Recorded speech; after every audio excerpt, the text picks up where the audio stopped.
Happening today, one of the most highly anticipated U.S. Supreme Court cases ever debated. Today, Supreme Court justices will weigh in on the legality of same-sex marriage. And 41 Action News reporter Sarah Hollenbeck joins us live. Sarah, this could have major implications all across the country.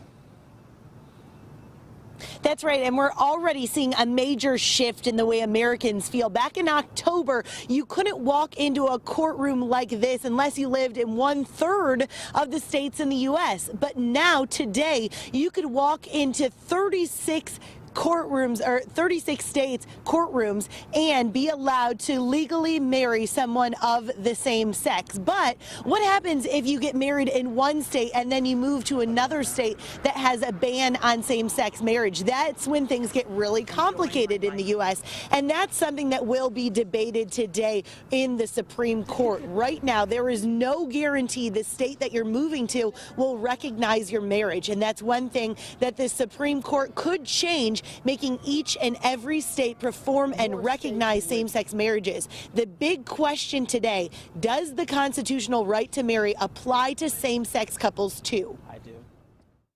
It definitely should not be a state-by-state thing. It's a federal issue because the liberty protected by the Due Process Clause of the 14th Amendment includes the freedom to marry. And so today, the Supreme Court will hear 2.5 hours of oral arguments. That's a very long time for the Supreme Court. And they're not expected to make their actual decision until June. But coming up in 30 minutes, I'm going to talk specifically about how this could impact Missouri and Kansas same-sex couples. Reporting live here outside the courthouse in Kansas City, Missouri, I'm Sarah Hollenbeck, 41 Action News.